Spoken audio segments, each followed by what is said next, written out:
Good morning, everyone. Welcome to Rivqyah's Craft Corner. I just got on. It is 9 o'clock, and I have a special guest today. Everyone seemed to love talking to my husband before, so I am going to be talking about my husband. He's going to be talking on here, and he's going to be coming on as a guest, and everyone will get to see what he looks like. Just give me a moment while I get myself situated because it's time for me to just do some diamond painting, and everything will be good to go. Yesterday I wasn't feeling 100%. Today I'm feeling a little bit better. I'm pretty sure I have this on Instagram, letting everyone know I'm online. But if I haven't, I'll put the link online. And so just give me a moment while I give my husband, because I'm going to invite him in. I'm going to send him this link, and he'll join me. Just give me a moment. You see, he's never done StreamYard before. I have done it quite a few times. And good morning, Bianca. And good morning, Elizabeth. Let me see. StreamYard. Trying to send something to my husband very quickly. Wrong one.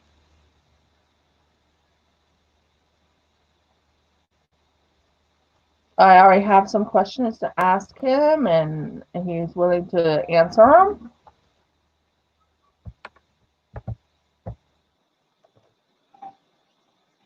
There you go, honey. I sent it to you on your Skype, babe. Can anyone hear me today, or am I making any sense this morning? I think I'm online. I think everyone should see me.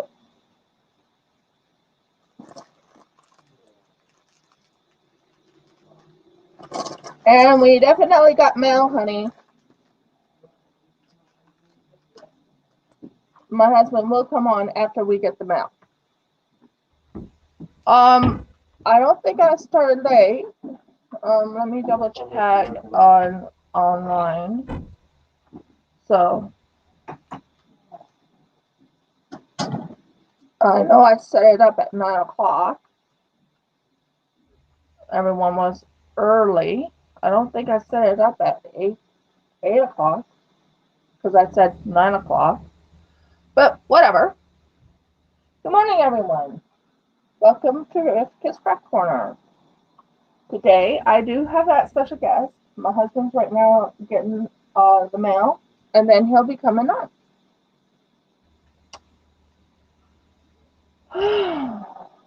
How is everyone doing this morning? Is this even on? Can anyone hear me? I am trying to talk. Can anyone hear me?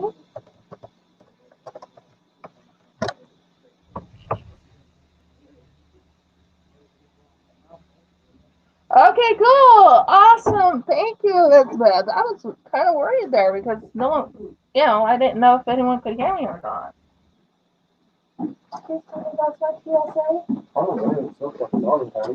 Yeah, let's just see. I hope it is. I got a diamond painting. So that's excellent. Let's see. Private custom.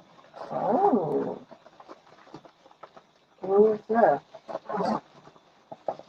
The private custom. Well, I definitely got a diamond painting. That's a private custom. I'm not sure which one it is. I've made a few private customs. We'll do that as a unboxing later on, not today, because today I have a special guest. Okay, that's fine. Thank you very much for letting me know that, Elizabeth. Honey, are you gonna get cam access? Mm-hmm. I need to see you come on. Honey, you are not ugly.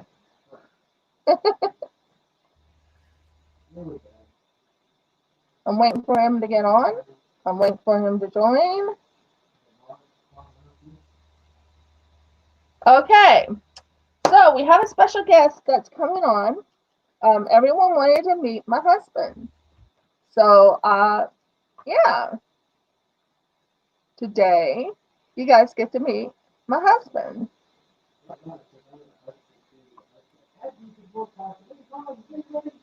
Yeah, yeah. I am very happy that I made it for my live at 9 o'clock, like I said I would. So,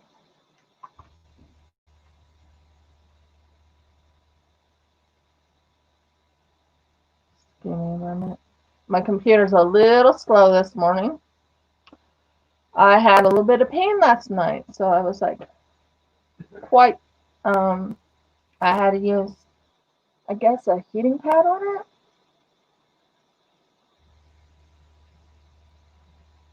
So,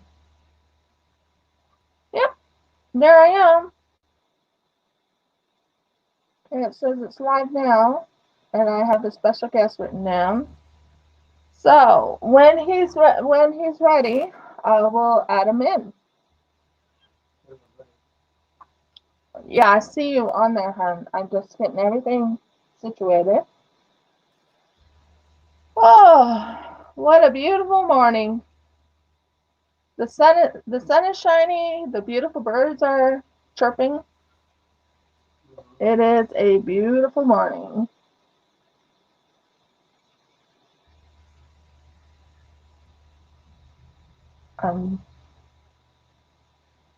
Awesome. So now I can see what's going on, and I will go on to StreamYard and invite my beautiful husband on. Yes, I call him beautiful.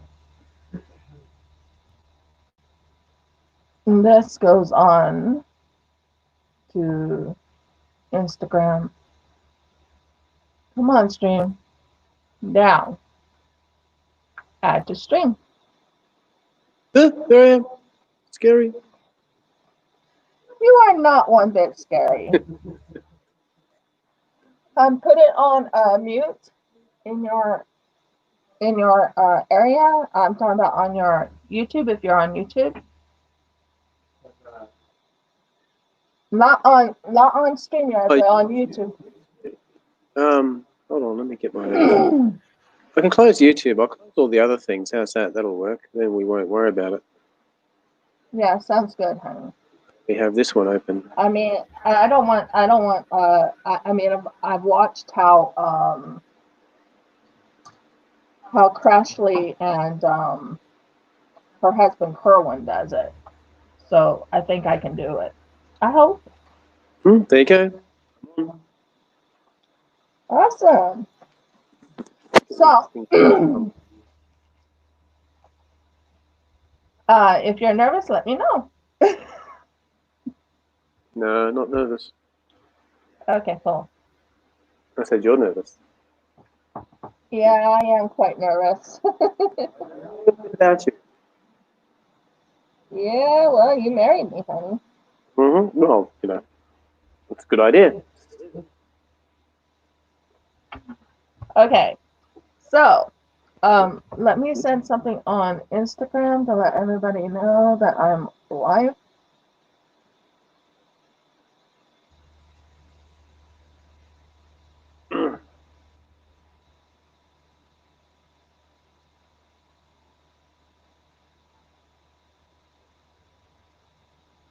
Wow. I didn't know. What's that? Okay, someone asked me a question. Not seeing it here. It's okay, honey. Oh, it's on Instagram.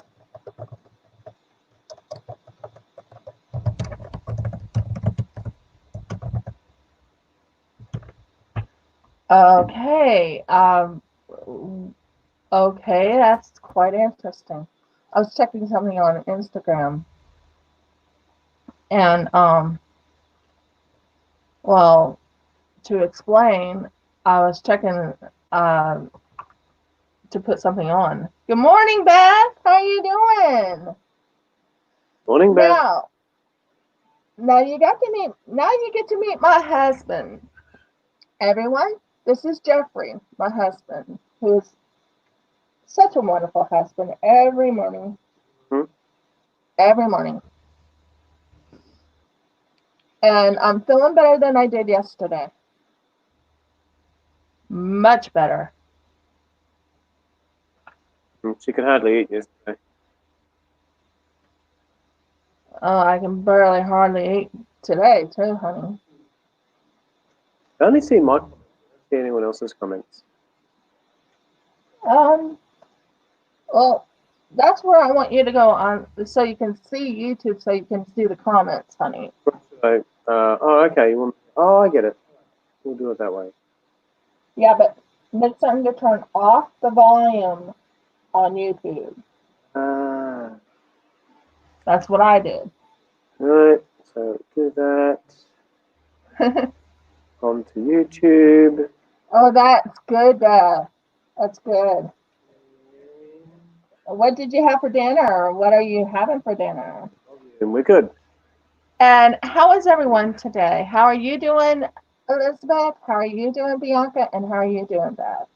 Yep. Okay. So yeah, I see Beth. I see someone called Elizabeth. Yeah. Bianca. No, I don't know if I are. I know Beth is my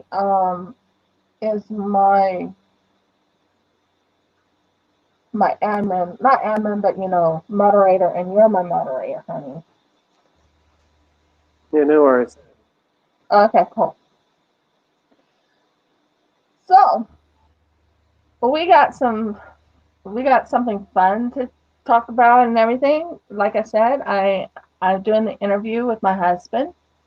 Oh, how awesome! What type of what did you get at Wendy's? Did you get the Frosty? Those are so yummy.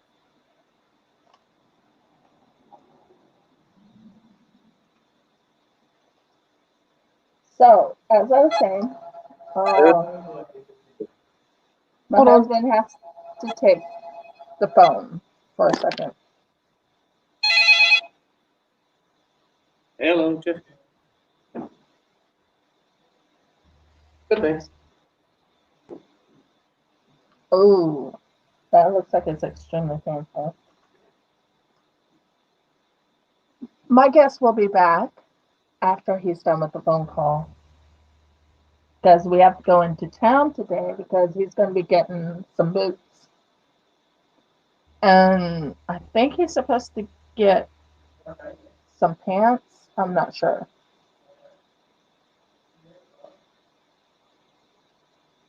Oh, yeah, I love chocolate Frosties. I miss them. They don't have it over here in Australia, as far as I know. Bianca would know that. I don't remember Frosties being over in why isn't this aiming where I want it aimed? Okay, yeah. There.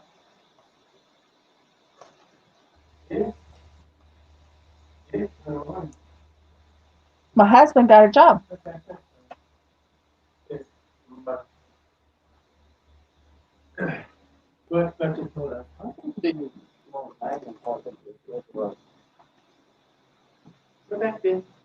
Okay, I'm waiting for you to get on. Yes, dear. What do I mean by laughing? I'm standing in front of computer and like nothing's showing me. She's sitting down. What is that thing? It's weird.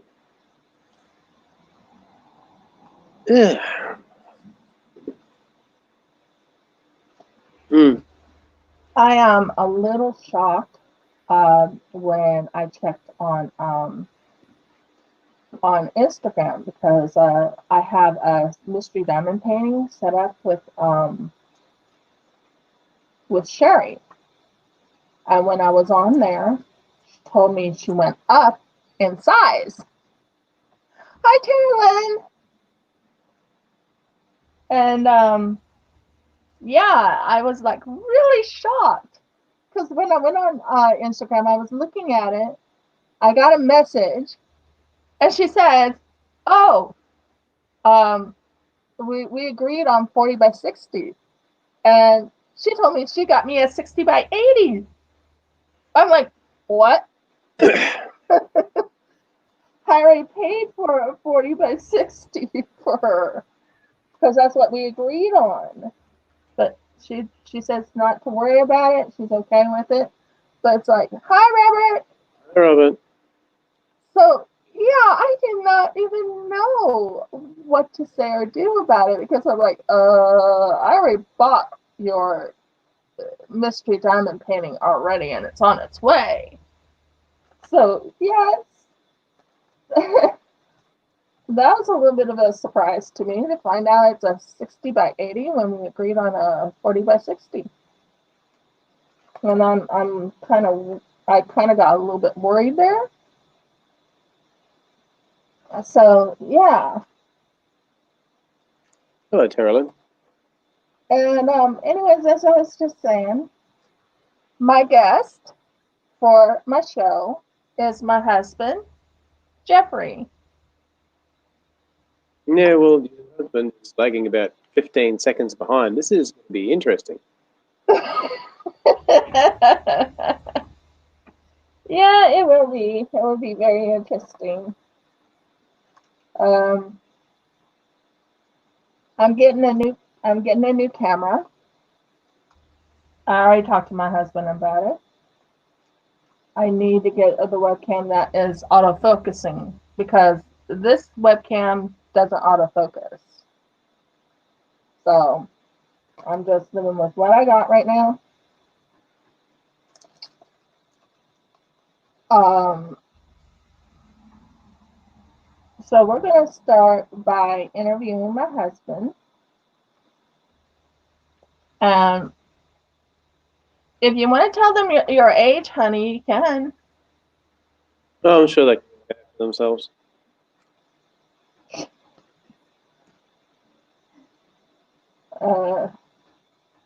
Okay. I'll do is lagging.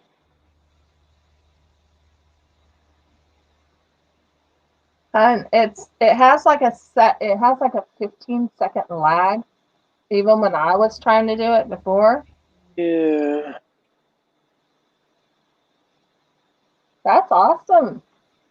That's awesome, Robert. So I have a lot of questions to ask my loving husband.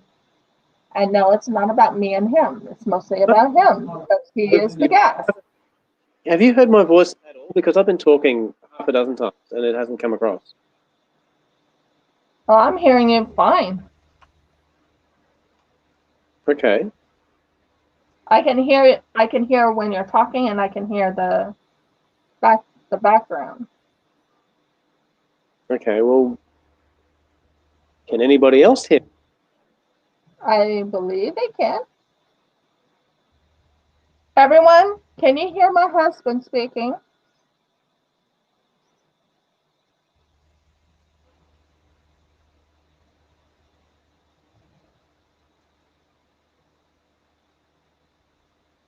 So, anyways, I have an interview questions for my husband. The first question I have for him is, I'm checking to see if they can answer first. Yeah, Robert's still. Yeah, Carolyn, can you hear him? Okay. Okay, cool.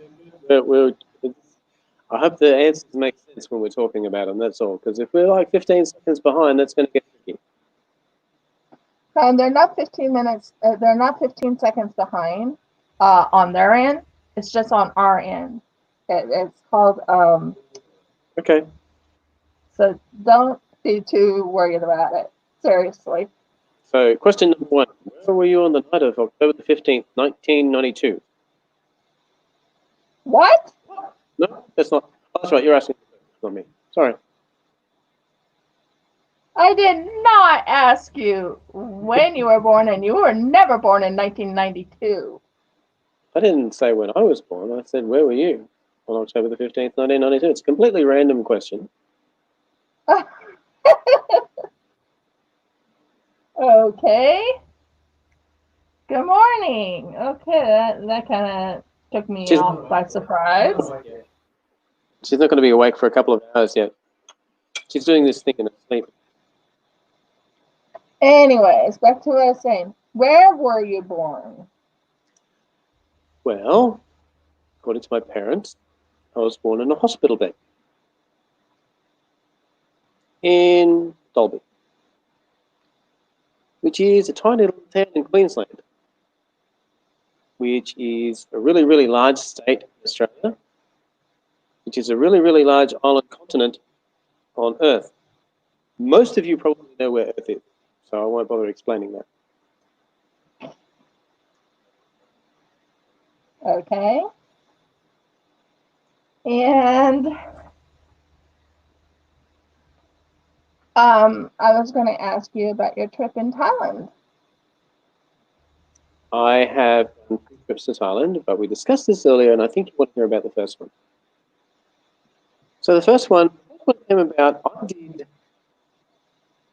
teaching English as a second language for about a year on a volunteer basis for a church I was attending at the time.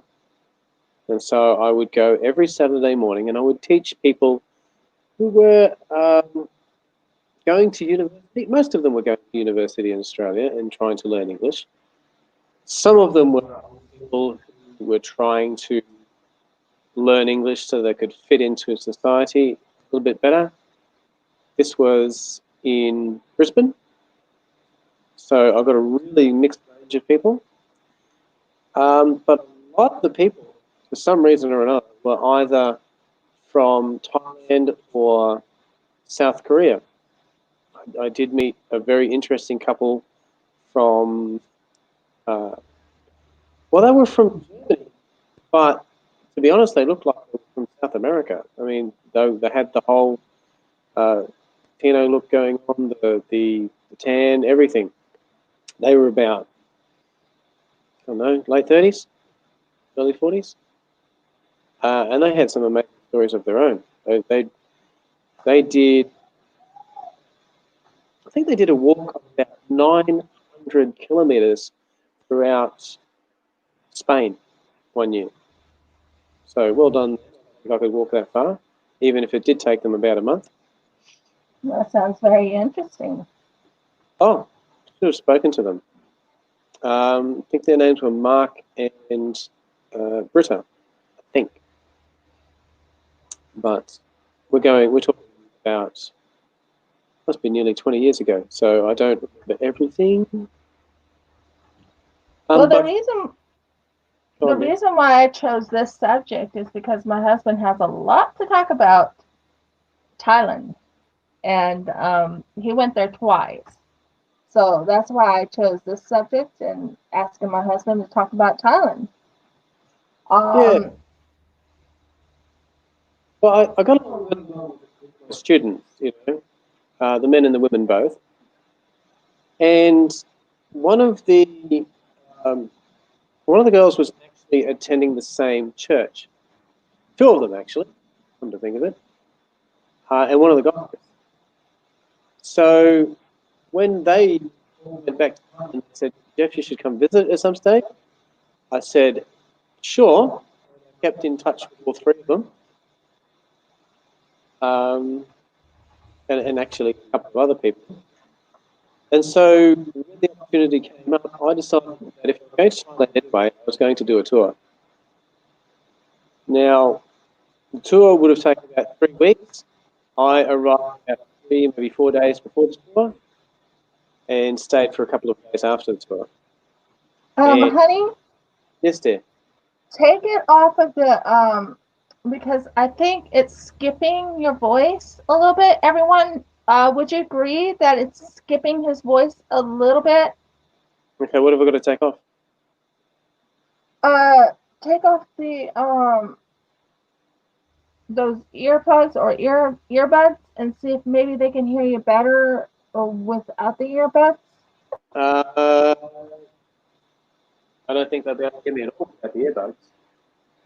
Hon, I mean, take the little whatever you call it, the plug that's in your computer out. Oh, See okay. if they can hear you that way. Yeah, I'll try. Okay, I've taken the whole thing out. Maybe they can hear me, maybe they can't. Let's find out. Can you guys hear him a lot better now, or is it worse?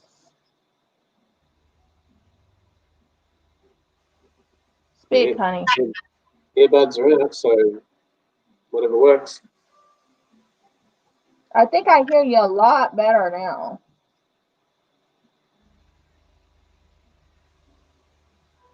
I'll wait for everyone else to tell me if it works or not. Carolyn, Robert, Elizabeth, Bianca, Beth. We got a not really from Robert. I'm waiting for someone to tell me. No, not really. So you guys could hear it with the earbuds better? Come back in, I guess. Okay, because I thought I heard it skip quite a bit. That's why I was having them do a test there. Sounds good, but I don't know. Elizabeth says it sounds good to you. Charlie doesn't like it. Let's say we've got a 2 out of 3 there. I'll put them back in. That's better. It was just skipping for a little bit there. Yeah, I don't know. Now it works fine. Okay. Back to your story. Yeah, so I was there a few days beforehand, and as I was saying earlier, one of the first things you notice when you get off the plane in Thailand, apart from the fact that all the announcements are in Thai, is that once you get right out of the airport, that is, because the airport is a little bit different to what I'm used to, not a lot. You can smell something cooking everywhere you go, practically any time of the day. So, and of course, most of it wasn't smells that I was used to.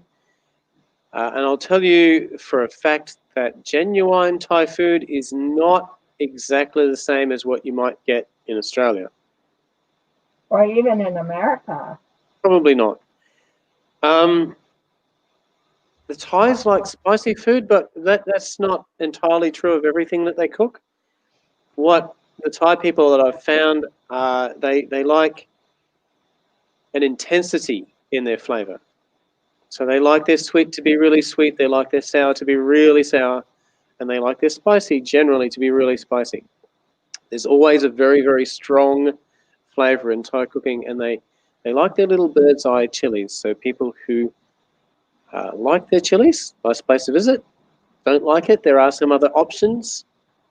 You know, I like chicken and cashews, like that. That was a dish that they had. I even went. Part of the tour was a little cooking class. Okay, you had a choice of a couple of things. I decided to go to a cooking class. The man who ran that class really knew what he was doing. And he took us to one of the markets first to buy ingredients for us. You want to tell that story about when you were in Thai and someone said, no, he can speak Thai. He can come in free. Oh, I decided to actually. It was myself and a couple of my friends. We decided to go to the to the Grand Palace. They have about 6 royal palaces in Thailand. You can't get anywhere near the one. The King of Thailand was alive then. I believe he's dead now. That's the old king. He was the longest reigning monarch anywhere. He'd been ruling for about 2 years, longer than Queen Elizabeth had, or 3 years, something like that. But he was still alive when I was there.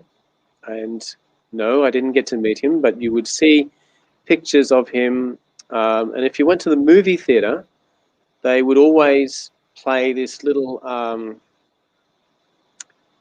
kind of highlights of his life, basically things that he'd been doing and was doing.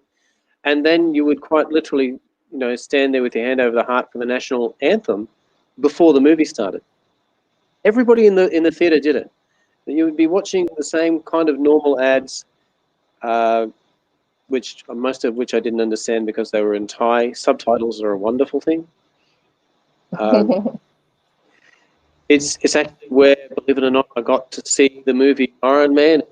Something that was weird because they didn't use Robert Downey Jr.'s voice for Iron Man. They used a Thai actor's voice for Iron Man. So Iron Man was saying these, giving these really cool speeches and everything like he does in the movies, but it wasn't him giving it in Thai. And I am so glad they're giving English subtitles for this movie because I would have no idea what's going on.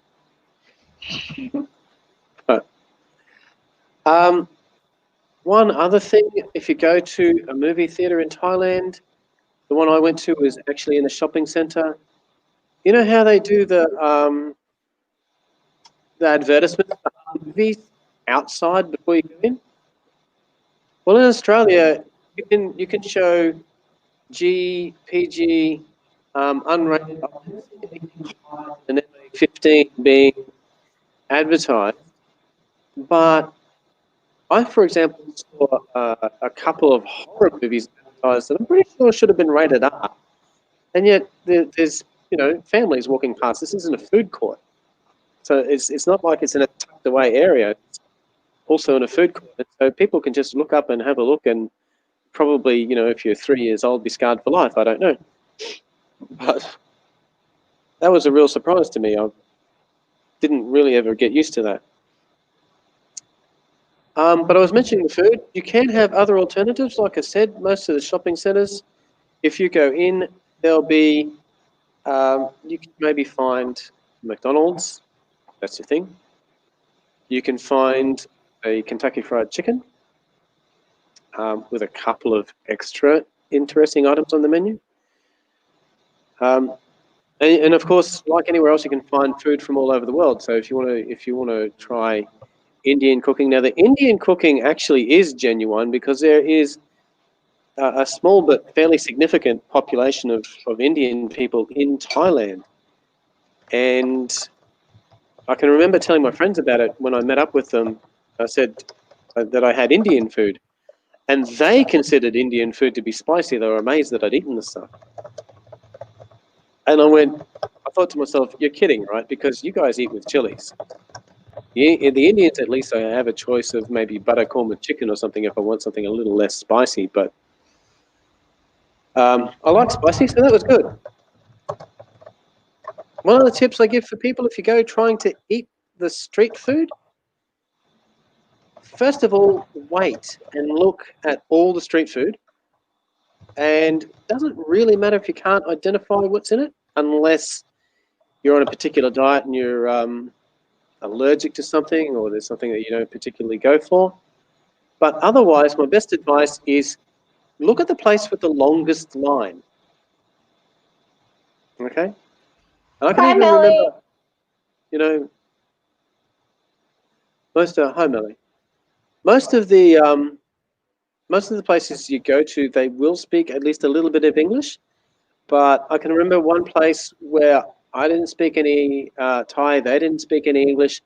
They let me go to, not actually out back to the kitchen, but they had a sort of section where all the serving trays were. And I would tap on the lid and they would lift it for me to have a look, have a bit of a smell. And then, yeah, I tapped on the lid again to indicate which one I wanted, and we just indicated by basically nodding and sort of insisting. And when they asked, at the finish, most meals don't cost more than 20 or so of, well, not more than $20 Australian, which is about, I think, 1,500 in the local currency. Not sure. So, yeah, they have their. It's not unusual to have, say, a 2,000 baht note. So I would just say, when I finished, they're very honest people. When they asked at the finish to pay for it. And that was another thing. In Australia, you get used to the fact that you pay for your meal when you order it these days. Most places that's the case. Some places you can still pay afterwards.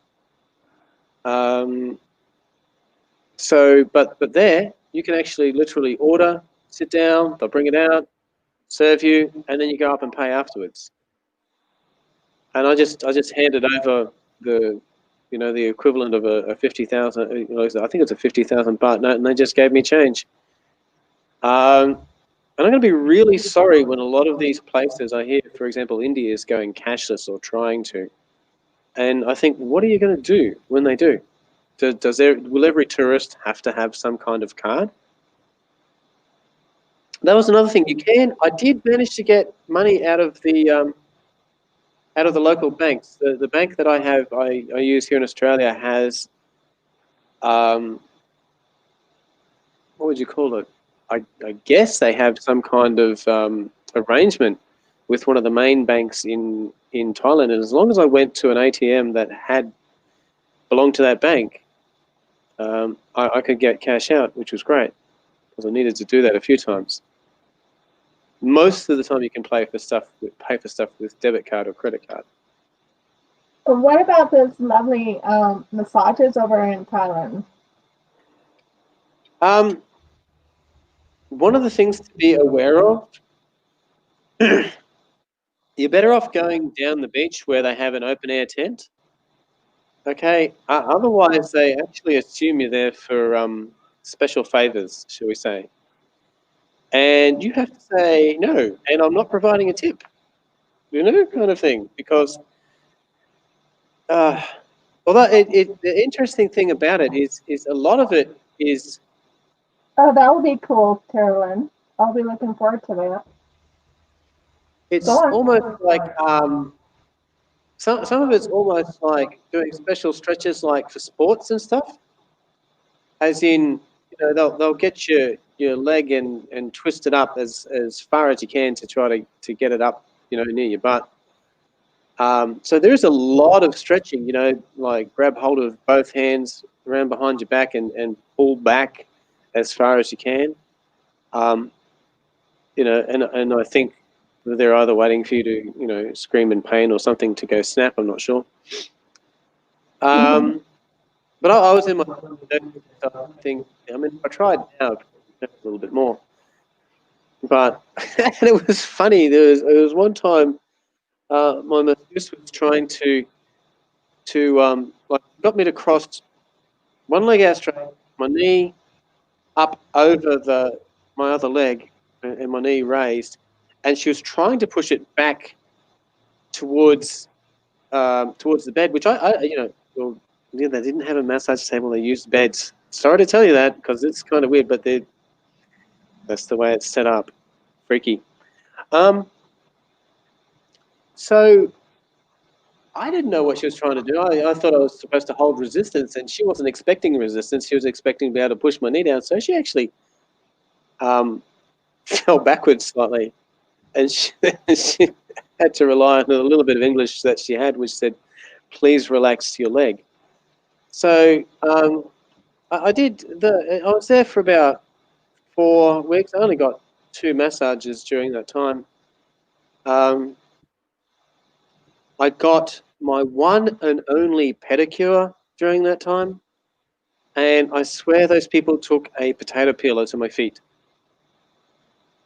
And I was thinking, I must have like serious calluses because I've been going at it for a couple of minutes and I'm not seeing blood yet, though I felt like I should be. And the reason why I considered it a mistake is because while my feet did feel really good for about 5 minutes afterwards. When I went and I put my shoes on and I walked about 300 meters down the street, my feet were going, you know, you don't have any calluses anymore, right? Yeah. This is going to hurt. That was about 2 o'clock in the afternoon. And my feet were sore from 2 until 6. 6, I managed to get back to my hotel, sat down, soaked my feet, and let them do like relaxation for the next day. Usually I would do a lot of walking. The next day I decided to take a tuk-tuk most of the places I wanted to go.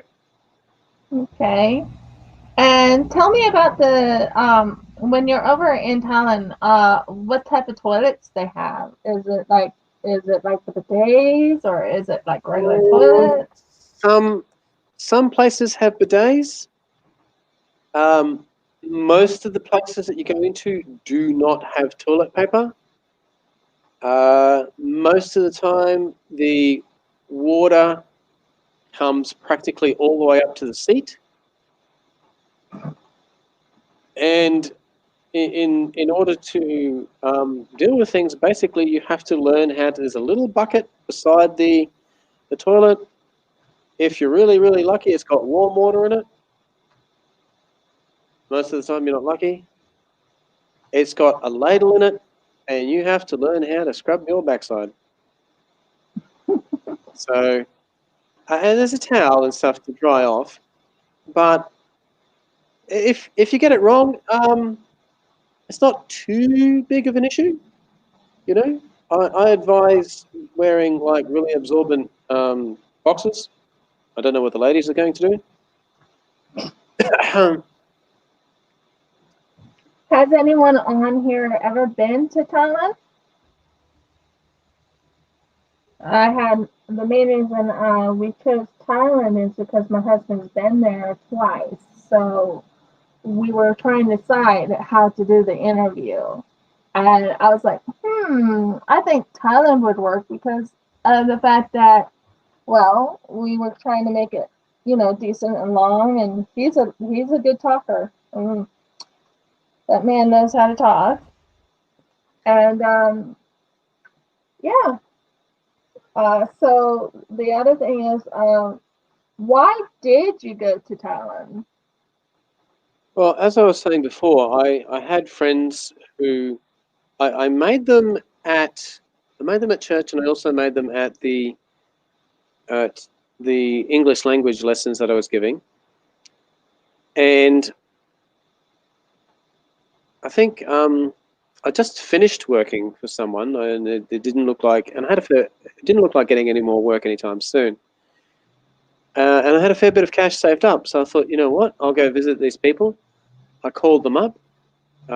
One of them was kind enough to find me a place to stay for the last few days. The first few days I stayed at a hotel. For the very last 2 days in Thailand, I stayed in a spare room in their church,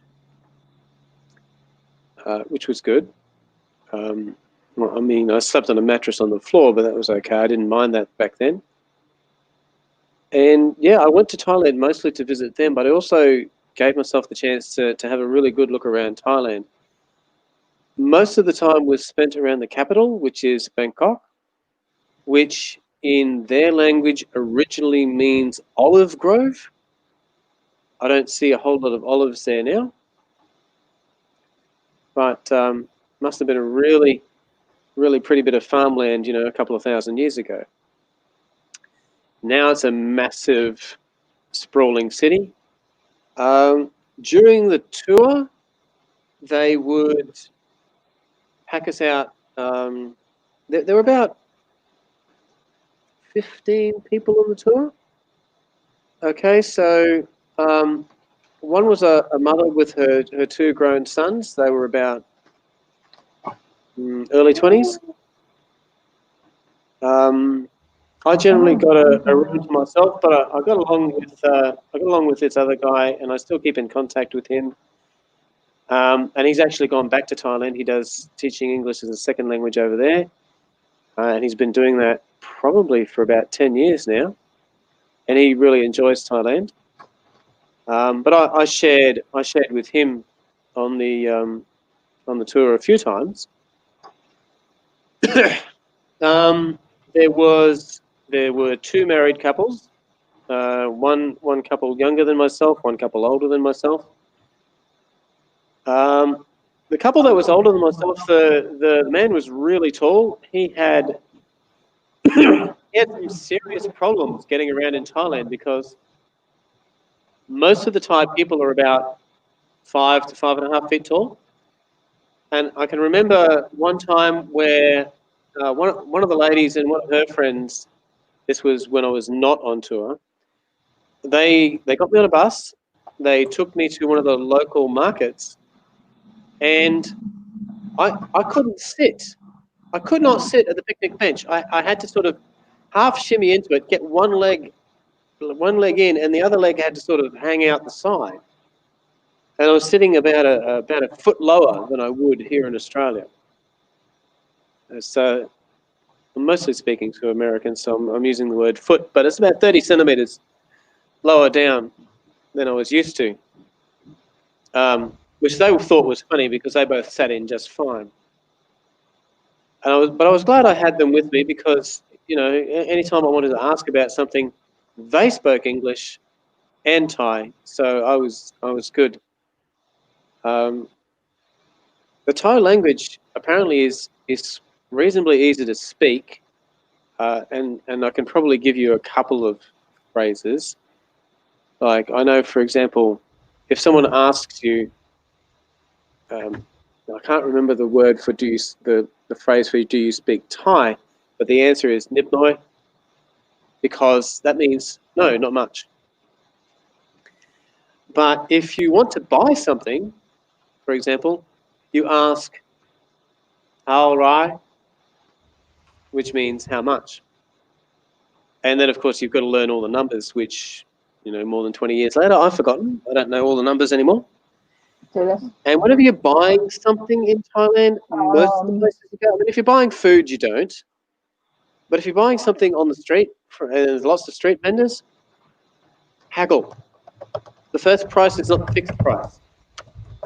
You know, and it's even the same if you go, say, if you want to buy, I got a suit specially made, or actually a jacket, beautiful jacket, silk inline, bird's eye weave, wool outside, cost me about 400 Australian dollars, but it did really well.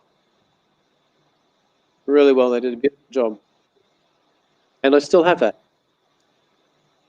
So, but I mean, I went to a jewelry manufacturer's one time, just walking around in. Thank you for coming, Robert. Oh, Robert's off. Yep. Okay, can everyone see me now? Because I was looking on the thing, and it's now finally, I think it's finally showing my hand. I apologize about that. Okay, yours is going good. Yeah, for a second, I think it stopped, but now it's going again. I think it depends on whose cam, hun, because at the moment, your side is blank, and of course mine is like 15. Oh, there you go. I see your hands. Yay. Yeah, I think my cam kind of decided to be a little bit. Yeah. Okay, go back and talk about. There was this one time you told me that you were in Thailand and they let you in because you knew a little bit of Thai. Well, I did. And I was mentioning it before. We were going to go to the Grand Palace. Oh, and hold a second. What's wrong? Whoa! I didn't know we had an inspection. Smoke alarms. Come on in. Looks like we're temporarily finished here for now. Sorry, we will be back very soon. Good morning. I like it. I apologize. I'll be right back, ladies and gentlemen. No, I'm on. I do web.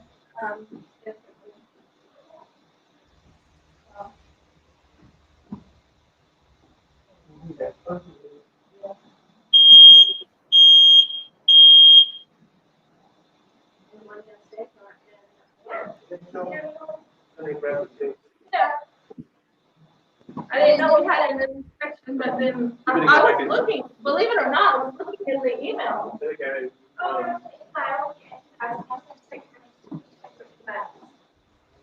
Huh. Because I checked the email yesterday.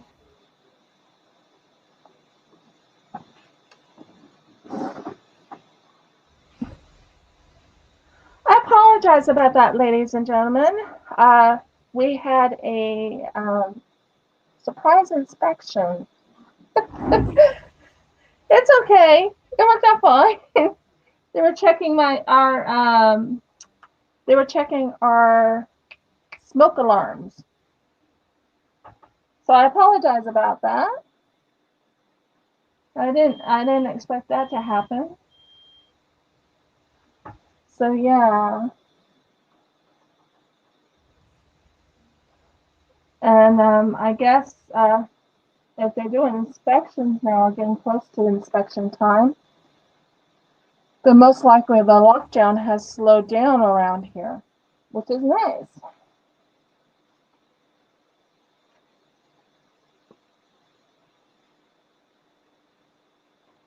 So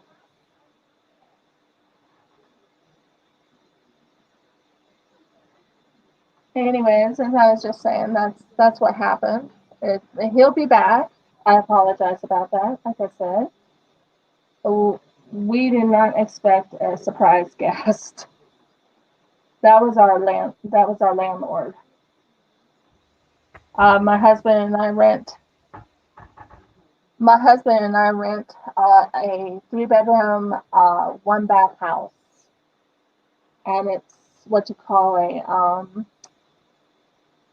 something lander, island. I don't know what they're called, but they're second floor, but it's still a house. Um, yeah, my husband will be right back. He saw her off and everything, and she only came in to check the fire alarm. Wow, that was a eventful thing there. I'm gonna look at the calendar before I sit back down. Sounds good, dear. So he always, now this is one thing I thought about Australia. We we don't say cuppa. We usually say we would like a cup of tea or a cup of coffee. But instead, in Australia, they go and say cuppa, cuppa. It's very interesting. And so, yeah. Long story short, we were about to get questions done with my husband. Uh, I think it's going fairly well today due to the fact that my husband is, he's. No, I checked it. I was actually checking on email. You didn't get one? No. And I didn't get one? No. What the heck? That was strange. She said she sent a message, and she said she sent it to our your email, and she said she sent it on my phone. And I don't recall even getting anything on my phone or on the email. And yeah, she didn't know I did. She did not know that I was doing what you call live web. What's it called? Uh, live web WIP and Chat. She didn't know I did that. So that was quite interesting to have our landlord come over. Um, so yeah, my husband was asking, did you get an email? No, did you? No, we didn't see any emails saying that they were going to come over and check the alarms. So that was a bit of a surprise for both of us.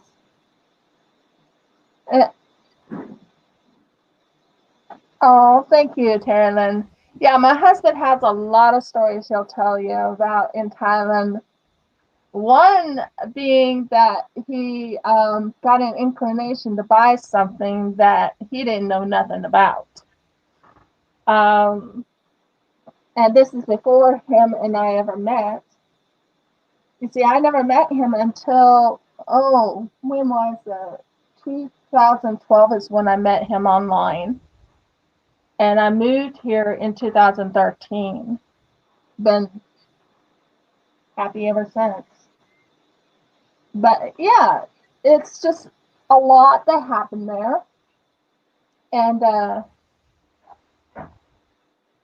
well, long story short, he was telling me all about Thailand, and I'm like, oh, that would work great on my WIP and Chat because you have a lot to talk about on Thailand. So that's why we chose Thailand today. I hope you guys enjoying it though. I know you are, Carolyn. What about you, Millie? What about you, Elizabeth? Or Beth? Or Bianca? Are you all enjoying this too? Or did they leave? I don't remember seeing them say that they're leaving, but. So, yeah, I have two mystery. I have two mystery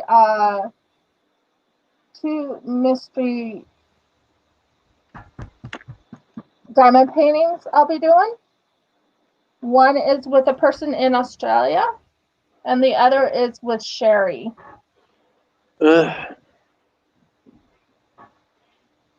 Welcome back. Thank you, sweetie. So we were in the middle of talking about Thailand. Yep. When we got interrupted by our landlord. Well, I was just about to tell you about taking a tuk-tuk. For people who don't know, a tuk-tuk is kind of like a three-wheeled motorcycle which has had like a little spot attached to the back of it so that you can sit maybe about 6 people in there, right? I mean, maybe 8 if they're smaller and really friendly. And so there are two things, well, more than two things. Tuk-tuks are very popular around Thailand. They are meant to go on the road. They're not meant to go on the footpath. Some of them do. But that's usually only whenever they get to where they're going. If you're really tall, you can't see out from under the tuk-tuk from the little canopy at the back unless you're willing to stick your head out. The first time you stick your head out, you probably won't be willing to stick your head out again because the traffic is coming back the opposite way in direct, at a speed that you're probably not interested in seeing twice. Tuk-tuk drivers, for the people from America, people in Thailand drive on the left-hand side of the road. So that would probably make it even scarier for anyone coming from the USA. Well, yeah, that would. But the thing is, when I was coming from America, so does Australia drive on the left-hand side. So, I remember that first time when my husband was driving, and I'm going, Jeff, you're on the wrong side of the road. And he's like, no, I'm not. Yes, you are. You're on the wrong side of the road. And he's like, no, I'm not. Mm-hmm. Welcome to Australia. We do things differently here. Yeah. So when I hear about the tuk-tuk drive, I'm like, that kind of reminded me about that time when I was in Australia, for the very first time and then seeing him driving, and I literally freaked out on him. So this is when you find out what level of skill your tuk-tuk driver has, because usually, unless you're up really early in the morning or really late at night, the streets of Bangkok, especially like in the middle, they're pretty packed. And the tuk-tuk driver understands that most tourists are impatient to get to wherever it is they want to go. And so you've got traffic going one way, traffic going the other, and the tuk-tuk driver will deliberately attempt to take this tiny little vehicle up in between both lanes of traffic. They will straddle the divided line. And apparently the other drivers in Thailand are just used to this, you know? So one of the other things I recommend before you go to Thailand, or when you get there, find out what the emergency number is. You just might need it. Hint, it's not 911. And here in Australia, it's 000. I don't remember what the one for Thailand is, but I guarantee you, it might be a good idea to learn it. So I did in fact see one accident when I was there. I was very impressed. People rushed over it immediately. The ambulance officers were there within 5 minutes. So well done. But yeah, just I don't know. I don't know how to be careful to choose which tuk-tuk driver you go with. But if you find a good one, see if you can get them again the next day.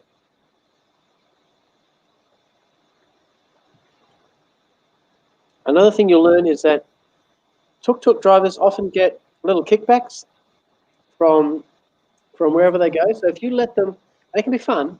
If you let them choose where you're going, say for example, if you say, I want to buy some jewelry, they'll take you to their jewelry store. I mean, it's not like they own it, but typically what they'll get will be, say, a fuel voucher.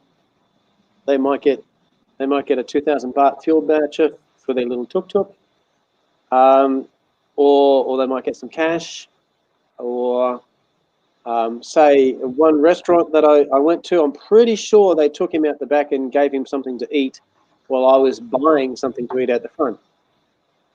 And food's fairly cheap, really.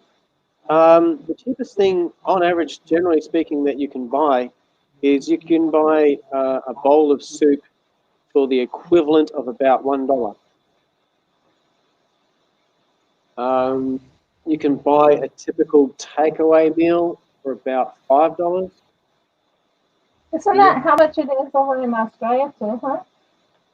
Well, I'm talking full meal. I'm talking like, so you have you say for example an equivalent of say your burger and your chips or your fish and chips and a drink. The $5. So if you're going to have here in Australia, if you're going to have a drink, it'd be somewhere around the $10 to $12 mark for your food and drink. But in Thailand at the time, and probably still is the case because I don't think it changes very much. Yeah, about 5, maybe 6. And apparently, India and China are even cheaper. So overall, not too bad a place to try to live. Yeah, I know there's someone that mentioned that they plan on moving to Thailand when they retire.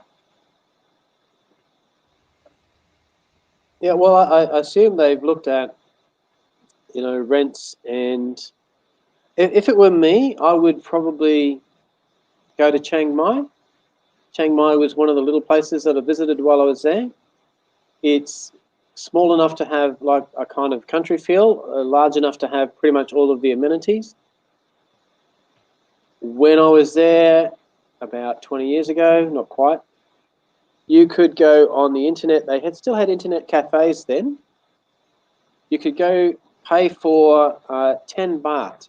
Now, 10 baht is about, so it was 30 baht was $1. So about 30 cents. 30 cents for half an hour.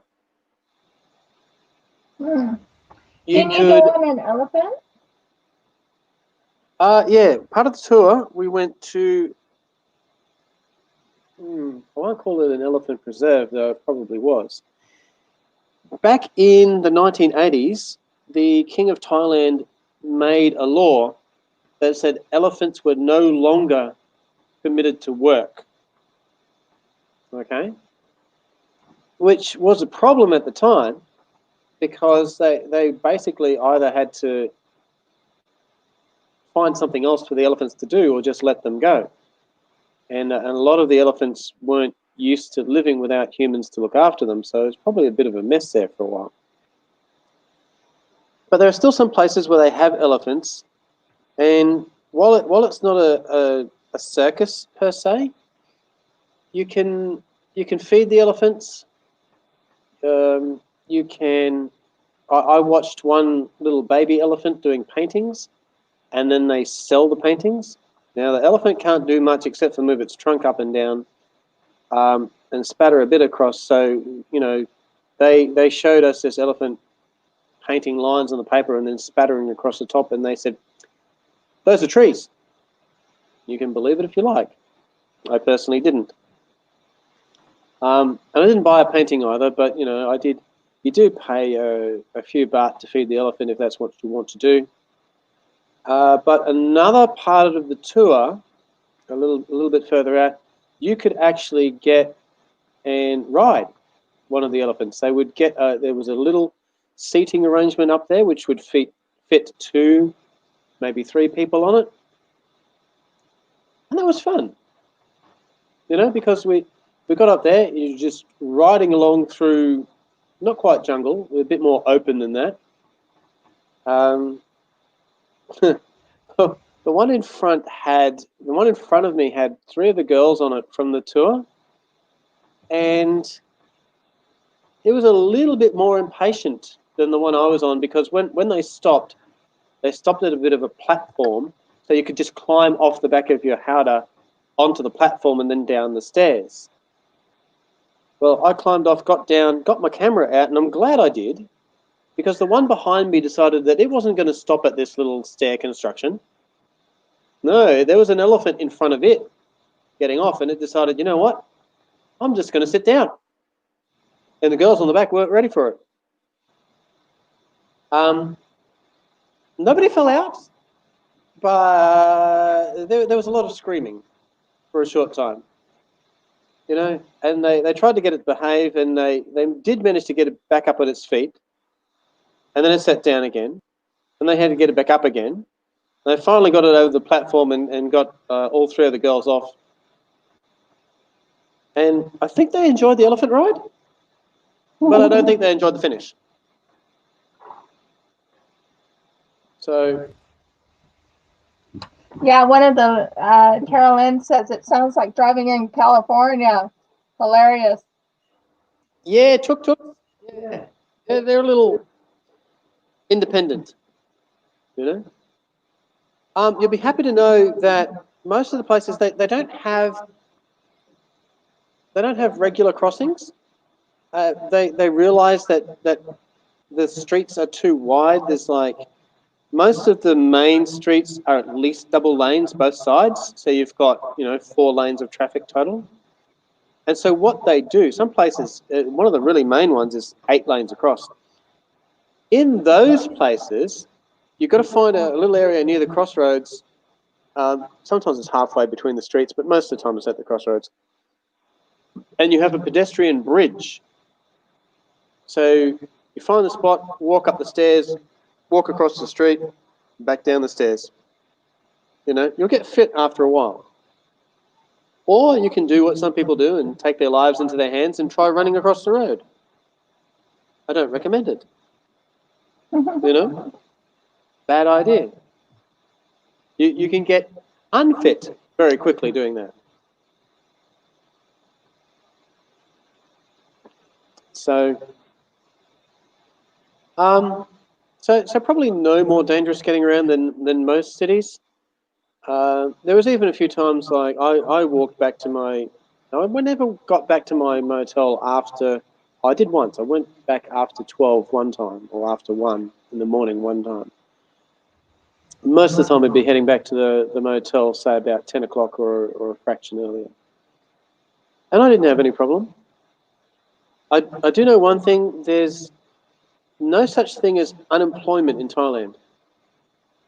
There's a lot of underemployment, you know, and it's really sad to see, but there's no such thing as unemployment. They don't have, you don't get anything. Okay, there's like in Australia we have what we call like job search or other things. And as long as you're looking for work and can prove you're looking for work, you know, you have a little journal where you write down every job that you went for, and sometimes, trust me, they call those places up and find out, were you there? Did you call? Did you apply? Whatever it was you did. But in Thailand, there's nothing. You know, it's a little sad because they do try to keep beggars out of the tourist areas, but you don't have to go very far, you know, away from those areas, and you can find people basically just sitting begging, you know. So, and I don't know what to do about it. I mean, one of the saddest things for me was just before I went on tour, I went to one of the street stalls, and there was a man. He would have been, I don't know, he looked like he was about 70, maybe a bit older, and he had a table full of stuff, and you could tell that it was stuff that he'd picked up that other people had thrown away, that he was trying to sell. Now, when I came to his table the first time and I looked at it, I thought, this is all junk. You know, it's just junk. Not even good junk. You know, most of the stuff you buy is junk anyway. But I went on tour, you know, and I was on tour for about 3 weeks. And when I came back, I swear most of the things on that table were still there. You know, so I bought something, probably cost me about $2 equivalent. You know, for him it was 500 baht. I bought something, and it was just a little figurine thing. I don't have it. Like I said, it was junk. Because when I walked and I turned around the next corner, I immediately threw it in the trash bin. So you made certain he didn't see you throw it away. I didn't see the photo. No. But it still gives him a little bit of dignity. He was happy to see me buy something, you know. And 500 baht, that's not much to me. But like I said, you can buy a bowl of soup for 30. So maybe that fed him about a week. I don't know. Maybe that 30 helped him get fed. I don't know, but it's people. They work hard over there. They really do. You know, I've seen you. I don't care how early you get up. Right? If you're up at 5 a.m. or a bit before, you will still see people on the street. They're bringing. I have no idea how they bring so much fresh food in, and it's fresh. You know, oranges, fish, a lot of fish in the area, all kinds of meats, some which you probably don't want to know about. But Did you ever go on the boats that you could go not fishing per se, but you could go get some of those fruits and veggies? yeah, you can. They do have what they call a floating market, and you make sure you take a lot of, because they won't take credit cards on those things. So you have to have actual Thai cash. So you know, fill up your pockets if you want to buy a few decent souvenirs, and you can even get a photo of your trip. So, for example, when you get into the boat, someone will take a photo of you.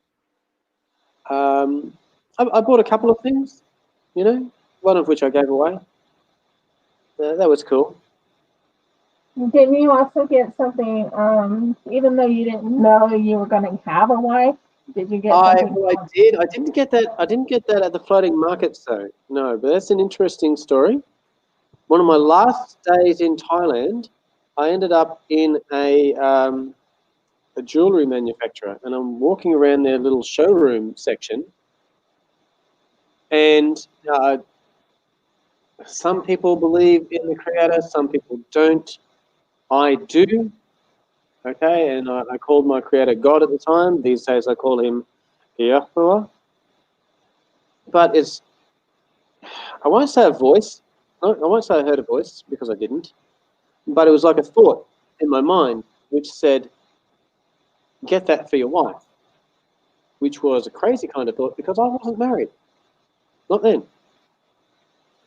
And so my immediate response was, what wife? So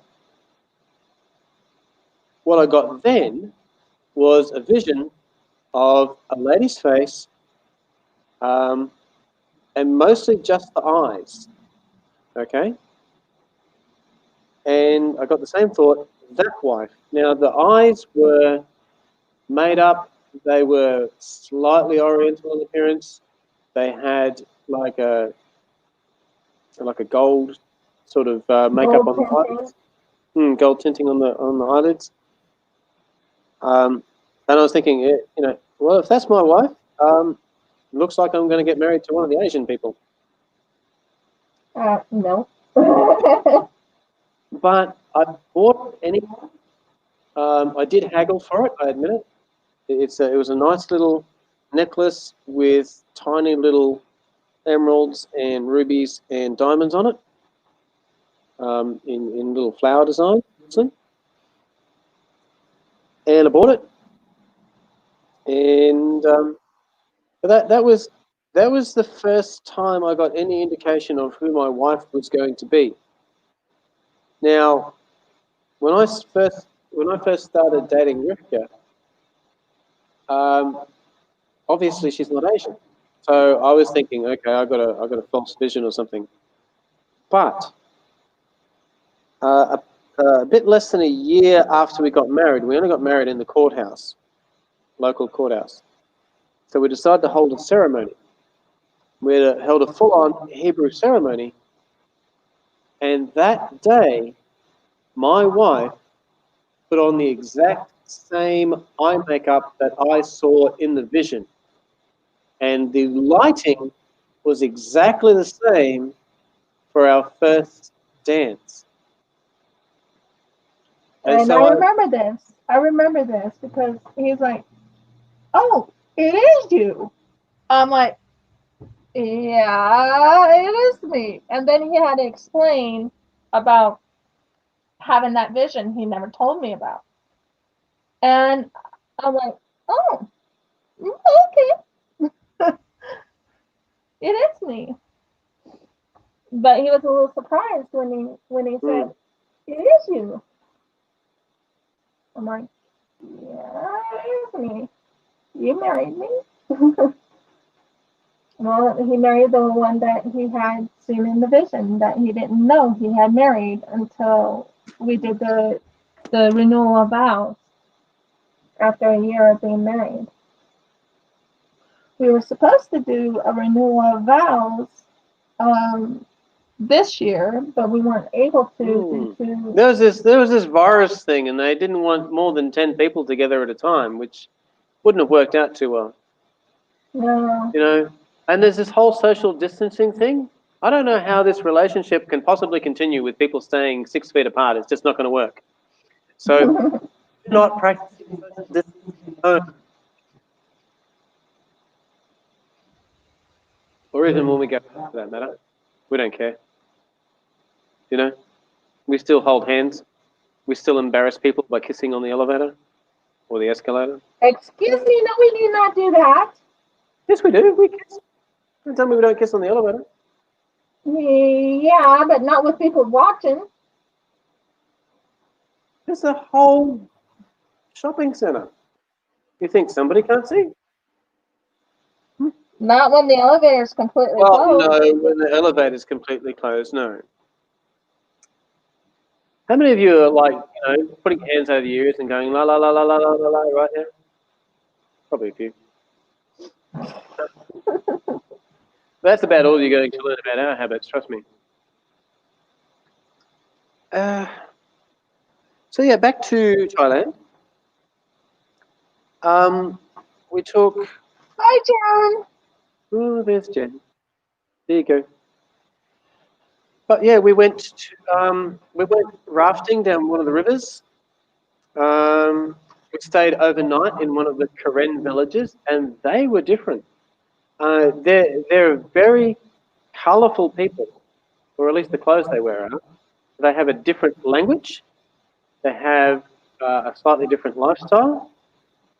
And it really shows too one of the problems, big problems of being underemployed, because what happens most of the year is that the men are there for planting and harvesting, but then the rest of the year they go into town, usually to Bangkok, which is a whole day's journey away by train.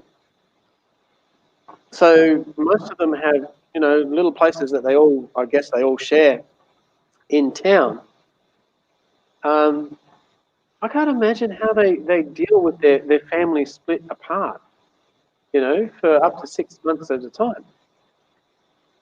It's one of the only places I've ever been where, you can see, say, pigs tied up underneath the house. And it's also one of the few places that I've also ever been where if the tour guide did not bring some kind of generator, there would be no electricity. I was very impressed with one young lady there, though. She had set up a coffee stall, and she had her own little generator powering it, and she was dressed in Western style clothing instead of the typical Karen dress, which, as I said, was very colourful. And it's in a lot of ways one of the things that they have is they have a particular style or pattern, and if you recognise the style or pattern, you know which family they belong to. Okay, one particular colour and style and pattern is for that family and only that family, and they only make clothing in that style or pattern. Now, it's not just one style or pattern. I mean, they have 2 or 3 styles or patterns, but nobody else is allowed to use or make that particular style or pattern as far as I can tell. Jen, this is my husband, Jeffrey. As I told you, look at that beard. I told you he had a full-on beard. So, and we're talking about Thailand because that's one thing we could talk about for quite a while, so everyone knows. I've never been to Thailand, but he has so many interesting stories about Thailand. Okay, go back on what you were talking about, babe. Well, we probably spent an afternoon and that night at the Karen village. They gave a nice little, like a dance. They have a dance for us around a campfire, and we ate some of their local food. And they were happy to pose for pictures with us, which was great. Really friendly people. They live the village where I went to was in the northern part of Thailand, and I think it was east of Chiang Mai, not very far out of town. Up in the hills a little bit, and that's one of the reasons why I recommend, for me personally, if I was to go live in Thailand, then I would probably live up near Chiang Mai. If not there, the least touristy part of Thailand that I know of is the northwest. I haven't been there, but apparently the northwest is virtually unchanged. Oh, how awesome. So you know a little bit about Thailand, Jen. Yeah, my husband was telling about how he one time he was over in Thailand and he was telling about how when he went into Thailand one time he was getting someone said, "No, you go in free, you know Thailand. Thailand language or something like that." I asked how much to get in, but I asked in Thai. So I could have gotten in for free, but it was only $5 or something. It wasn't very much, and so I just paid. But when you go to places like the Grand Palace, you can't go. I know it's a hot country, but you can't go in like short sleeves stuff. Okay, I couldn't wear shorts there, and so they actually had a little area where I could borrow. I hope they do things right over there. I really do, because I put on these things over my shorts, loose baggy pair of pants, and then I was allowed to go through. So if you're going to go visit some place like the Grand Palace, you know, make sure you wear something long, and that way you get to choose what you want to wear, rather than put on something that you go, I don't know who wore these last or when or what's in here. And I just hope that my either A, my immune system is good enough, or I have plenty of medical insurance. But whatever. Have to do what you have to do. There didn't seem to be anything living in it, so that was fine. Jen was saying she's been to Bangkok 4 times, Chiang Mai twice, and Chiang Rai once. Yeah, Chiang Rai would be interesting. So now you have to call Jen, and I'll get her in as the next guest, and she can tell us about Chiang Rai. Because I haven't been there. If she wants to be my guest. The only other place I went outside of those cities was a place called Ao Nang. Now that's across the bay from a more popular tourist spot called Phuket.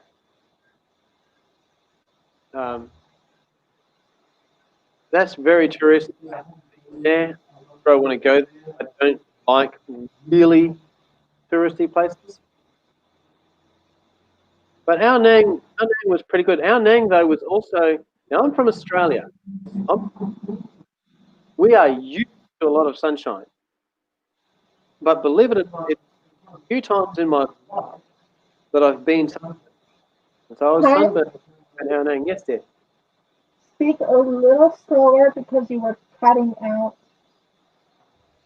Yeah, okay.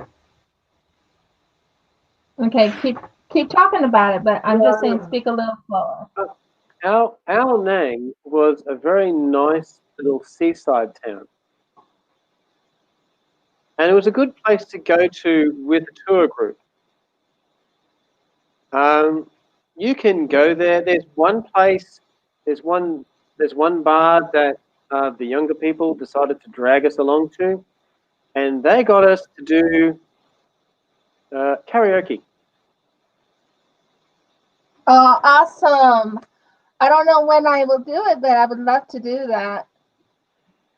So I have been seen on stage in Thailand doing my rendition of 2 renditions. I did 2 Elvis songs and one really bad one as a group for what is that one? It was done by Queen. Bohemian Rhapsody. Bohemian Rhapsody was an absolute utter failure. We had fun. The other songs I did, like I said, were both Elvis songs. I did You Ain't Nothing But a Hound Dog and Blue Suede Shoes, because those were the only ones I could remember any lines to. Or at least rhythm. And the people there who did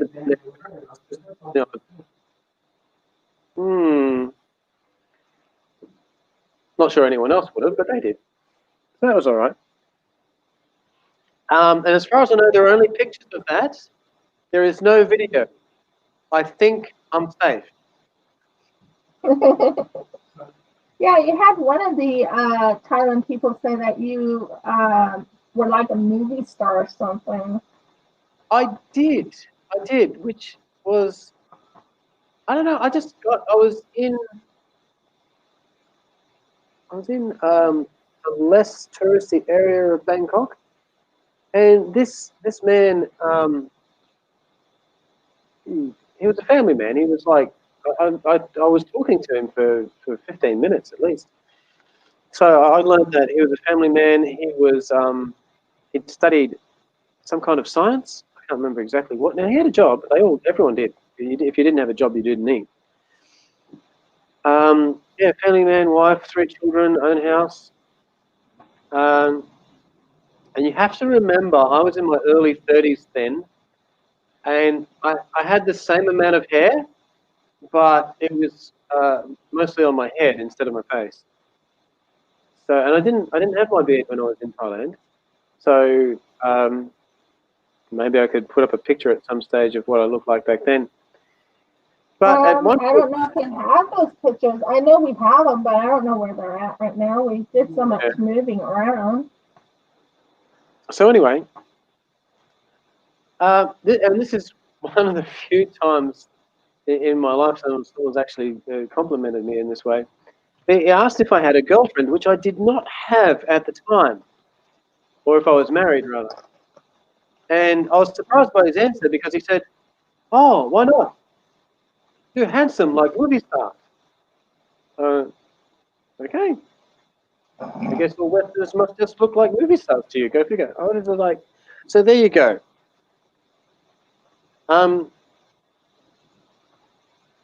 Those compliments have been few and far between. People can form their own opinion. You can look at me now and decide what I did look like 20, 25 years ago. That's up to you. I'm not sure if I want to know your answer, but that's all right. I mean, the only other one that I'd gotten before that, believe it or not, was from a lady of about 60. Now, yes, your aunties tell you you look good, your cousins tell you you look good, your friends might tell you you look good, you know. But until a stranger tells you you look good, you might not believe them. I didn't. So, there you go. That was one of my surprising few compliments on my appearance. Yeah, one thing my husband told me is that when things settle down and everything, he's still planning on taking me to Thailand or something like that. Mm-hmm. Well, yeah. Yeah. Because I've never been anywhere outside of the United States except for Australia, So, and I live here now. for those who don't know, we do have a couple of things that we're trying to do. Amelia, as you know, or Rivqyah, as you know her, is doing her diamond paintings. She's got this YouTube channel, but we also have a place where we're trying to sell jewelry. It's done through drop shipping, so we don't control the suppliers, but and it's a little more expensive. Be warned. If anyone wants to hear about that, ask Rivqyah. She will give you a link anytime you ask. You know, and she's got a what is it? You've also got it on one other platform. I got it on Instagram, honey. Instagram. That's right. So, it doesn't have her name attached to it. Maybe we should. Might be easier. Yeah, I'm trying to build up the YouTube only basically so I can get monetized, so I can actually try and advertise, or if anyone wants to, have me sell their stuff and stuff. And I'm still. So later on this year, we're also trying to start up a not-for-profit, so we can see if we can get some tiny houses for the homeless. We do have homeless here in Australia, and not every town has full access to services for people who are homeless. And what's kind of sad is when my husband was homeless, the only thing they had that was open for us at the time was a women's shelter for women and children, but nothing for a man. And I was just newly. I've been married to my husband for about 4 years. Was it? Yeah, 3 or 4. Somewhere around 3 or 4 years, and we never were separated. I mean, we don't separate ourselves except for if my husband works. That's about as far as we separate. And long story short, they were trying to separate me and my husband, and I wasn't going for it. And well, once we were homeless for a good, I think, almost 4 months or 2 months, 3 months. But even then, we lived in a caravan park for a year. Yeah, well, a caravan park is actually technically homeless because you're not really in your own home. No. At least now we're in like a house and Yes, we're renting a nice big 3-bedroom house with a downstairs garage and laundry. So very nice place. yeah, it's very nice. And we just have a heart for people who are homeless. We want to help them. That's how my husband and I are. And we discussed it, and we're right now saving up a little bit of money to help the homeless. We're not going to give them money to the homeless, but we're trying to make some homes for the homeless. That's our plan. And the other thing is to do like microloans for businesses. Yeah, but I don't know if that's in Australia though. But Might be yeah, useful for businesses down there. That's all yeah, I'm saying. maybe.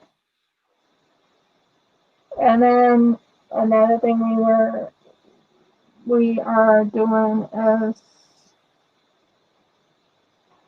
I had my husband talk mostly about Thailand because yeah, it is. It's a wonderful way to give back because, like I said, I was homeless in America for 4 months, and then I got my home and an apartment and everything. Then I moved to Australia, and I was technically not homeless because I was staying with my husband and his family, or my husband and his parents, and we went when I went back to America for only about a week, because I was on what you call a 3-month visa. When I went back for about a week, I didn't like being separated from my husband very long, Mm. and we came back to I came back to Australia. And when I came back to Australia, we went and lived in We rented a house in Dolby. yeah, we On my rented a house in Dalby for about 6 months, 7 months, 7, I think. 6 or 7 months, because it was given to us by his aunt to rent out. So Mm, we not were given to paying us, but we were paying rent. yeah, we were paying rent. But I'm just saying it was given to us to rent by your Mm, aunt. mm. And so we went there. After that, we went over to Brussels and had a house for rent for about 2 years. Yeah, pretty close to here. Yeah, and then we became homeless and Yeah. stayed with my father-in-law for another year. He And then we just moved to yeah, but he had lost his wife around that time, I think. Yeah, he No, did. not no, no, no. Yeah, he did. Yeah, Yeah, he just did. lost his wife at that time, and we agreed to stay with him. And then we went to Grafton, stayed there for about 3 years, 2 years. Over 2, because we were in the area for 3, but we spent a year of it at Cardiff. Yeah, we lived in Carnham for a year. I liked Cardiff. And yeah, I actually enjoyed Carnham. It was cow country. Loved it. Um, and then we went straight to then we went to the falls for about less than 5 weeks, 10 days. 10 days. 10 days. Like I said, it was Less pretty than 2. less than 2 weeks. And then we came here, and we've been here for about a year. Bit over a year, yeah. But during the time when we were in Grafton, we were homeless for almost 4 months. We were staying in a caravan park, and then we became homeless out of the caravan park for about 4 months. We did stay in, that was funny. We did stay in a place that was pretty much a shack. No electricity. No No running electricity, water. no running water, just a shack. And it was cold.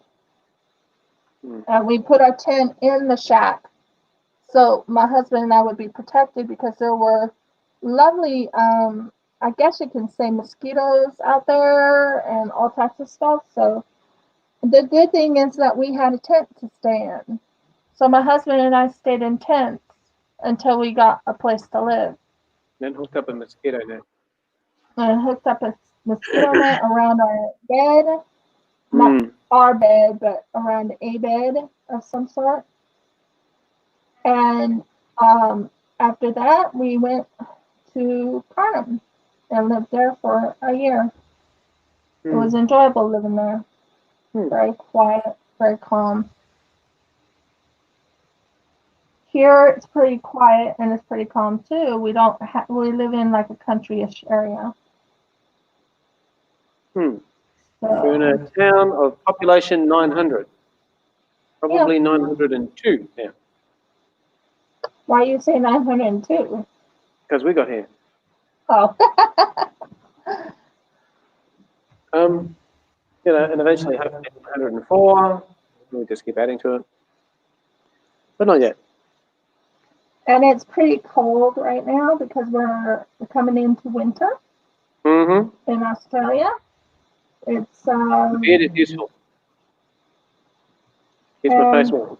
We have an oil heater. We don't have a heating system. And my husband is going to be making me a craft room. So I'll be having a craft room not very far from my bedroom. But that's going to take a little bit of time because we have a lot to do in that one room to clean it out so we can have it. My lovely wife is a hoarder. There is not enough room in this house for everything she has. All of my stuff would fit in 1.5 rooms. But hers, no. Hers takes up the rest of the house. Well, I am a crafting hoarder. Oh, yeah. I have yarn. Oh, it's a little bit warmer today, so I'm not actually freezing. My hands are not freezing at the moment. So, but nights. I don't know what temperature it is. Not the other way. I think it's about 15, not 10. I think it's about 15 maybe Celsius. I used to live in Oregon, where it was cold most all the time. At the moment, this is about 18 Celsius. I'll do a little conversion for people. Yeah, like I said, it's about 18. I thought it was 15, so I was pretty off. Yeah, a bit less than 18, but yeah, so Celsius is... Also, another thing is I don't wear... 64. 64 today. Fahrenheit, for those people who'd like to know what the difference is. Yeah, 64 is not too bad. It's nice and comfortable, not too cold. But that one day when it was 10 degrees, oh, I was cold. I was cold. Yesterday I was really hurting in my mouth. Today I'm feeling a little bit better. That's why I was able to do my live. And I thought it would be fun for everyone to meet my amazing husband. And I did say he had a beard, a full beard and full mustache. Yeah, so they still haven't seen my face. Just, from the nose up. They still haven't seen your face from the nose up? Well, they've seen my face from the nose up. They haven't seen my face from the nose down. It's hidden behind a lot of hair. So, yeah, that's my amazing husband there. And hold a second. I had to clear my throat. I'm making up for a day I missed. I was thinking on Wednesday, Wednesday was my time I'm supposed to actually go live. I was so thankful that I had this day set up, and I have it because it's for my DPs.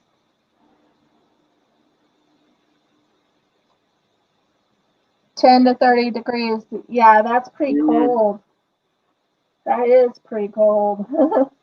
I used to live in Oregon where it was almost always rainy and always cold. So I'm used to cold weather, but Jeff can tell you that I climatized pretty. It took, how long did it take for me to climatize? It took a few months actually, all up. Yeah.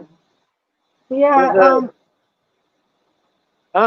After we got married, I found out that I actually thought the first night we got married, I thought I was going to get burnt.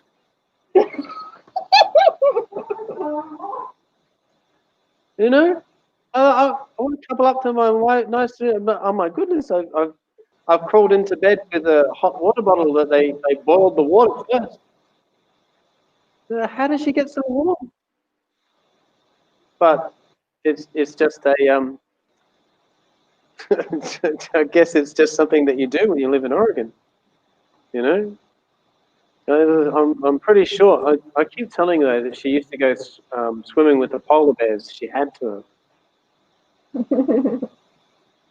I'm happy to say that that settled down after a while, and I did not suffer second-degree wood burns from hugging my wife half the night. And she's in fact acclimatized so much now that I'm the one who's warmer. You know, so she snuggles up to me now instead of me snuggling up to her, or both, whatever, doesn't matter. Well, that's right. We really should warn people before we start saying things like that, so you can plug your ears for a little bit. I don't know how that works though, because at some point we go, okay, you can unplug your ears now, and you go, what? You can unplug your ears now. Oh, okay. Everyone here is over the age of 18, right? Okay, this is a PG channel.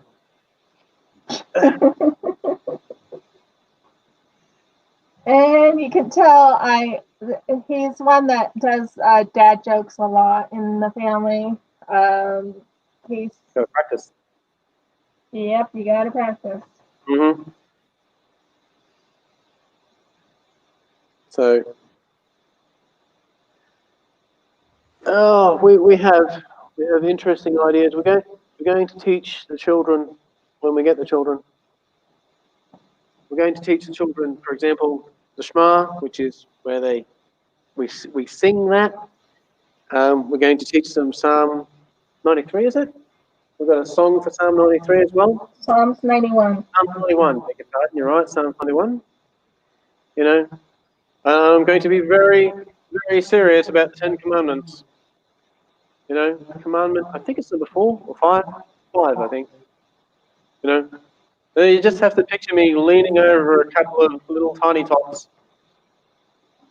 with their little dummies in their mouths and going, honor your father and your mother, so that it may go well with you. Probably not. Those children would be so scared. Those children would be so scared if you did that. Okay, Jen. Thank you very much for joining. I've been on for almost 2 hours. When I first started, it was 9 o'clock. Hi, Mm. Bianca. Welcome back. And yeah, there's a lot that we covered. My husband talked about Thailand. Mm. One place I would love to go see. He wants to take me there one of these days. Um, we have to wait until Till we get the business going properly, I think. yeah, and also to get out of Yeah. because we went on under bankruptcy a while back. Not me, but my husband, and it was mostly, I guess you could say it was mostly because of me. We went into bankruptcy, and we have to wait until it's free. November. They're worried I might make a run for it, even though it's been 3 years, 4 years. Yeah. So November is when it should end, and then my husband and I are most likely going to go somewhere. We're not exactly certain where, but we'll probably go somewhere. We wanted to go for our anniversary. My husband and I discussed about going to the opal mines. I thought that would have been fun, and I think everyone would have enjoyed watching that. And I would have farmed for opals. Yes, but it was in a different state. It was a different state, and they closed the borders. Yep. And Queensland is still closed. As far Unless, as I know, it's still closed. yeah, Queensland is. Funny thing is, New South Wales is open, so the people from New South Wales can. We can't go there, which is strange. Yeah. Yeah, we're still grounded. We can't have any friends over. Sorry. No, you can come. You guys can come. Who wants to come visit? Hey, I know. All right, we already got Oh, one person who want to come. It's like a and I bucket did list. get mail today. I got a diamond painting custom, so that came in. So I'm looking very forward to opening Mm-hmm. that up for a an unboxing. And I have one, two, three, four, maybe five things still to unbox to show you guys. Mm-hmm. Bianca said that there's riots over in St. Paul. Where's What are they? St. What are they Paul, honey? rioting for? Where's St. Paul? Huh? Where's St. Paul? I would have thought it was like near Rome or something. Personally, Maybe. Where's St. Paul? sort of What, dear? to do a couple of things because we got to get into town today too. So Yeah, I know. We have to get into town, but I did promise that when I was in my Instagram, I did say that I was going to do a live because I had to make up for being so scatterbrained on Wednesday, thinking it was Tuesday. yeah, so I mean, do you mind because you can keep chatting and stuff, but I might have to get it and do a couple of things. Okay, thank you, Bianca. Um, After I'm done with this section right here, I think I will be getting off. But I just wanted to let you guys know that one, I wanted to apologize for not having my live on Wednesday when I normally have it on Wednesday. I was so thankful. I had this little spot saved up for my DP mystery paintings. So I have this spot, and I have Tuesdays, which is also for my mystery paintings. But because I missed my Wednesday live at 8 a.m. Australian Eastern Standard Time, well, I had to make up for missing it. And I thought you guys would have loved to have heard from my guest. Over in Minnesota. Yeah. Okay. Yeah, I know someone who lives over there too. I don't think she DPs, but I know someone who lives there.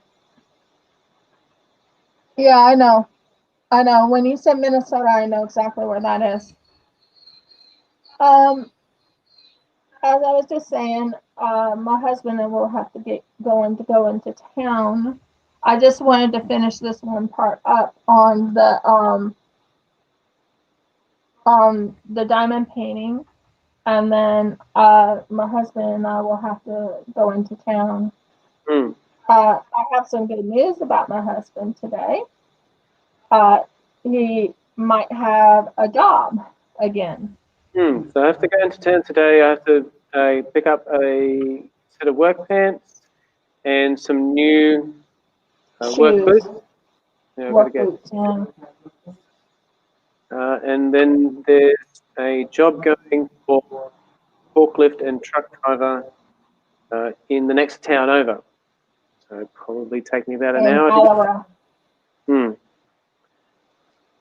So Yeah, so I've definitely got to do that. I might have to pick up 2 pairs because I have to admit, during the lockdown, yeah, I've gotten a little bit bigger than I was when I started the lockdown. So I don't think my work pants fit.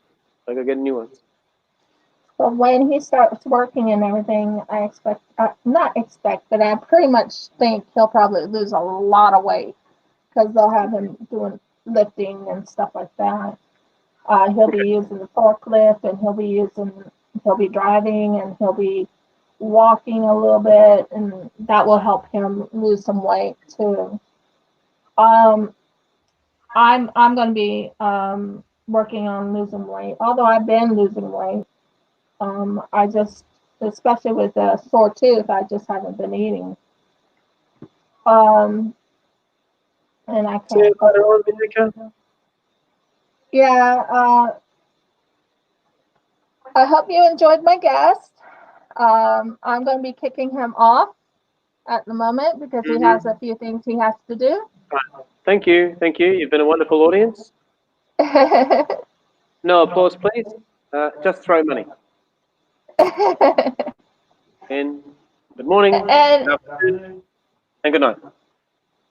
and we might do another one where my husband and I talk again over different things. Like, well, we might do like a little, I don't know, discussion. But I'm removing him now off the stream. And as I was saying, I am right now getting myself finished with this one little part. When I hit this last little part here, I will be getting off myself. So what I always say is, number one, thank you for watching. Um, please remember to subscribe. Please turn the bell on so you know when I come on. Uh, please comment and let me know how I'm doing. And last but not least,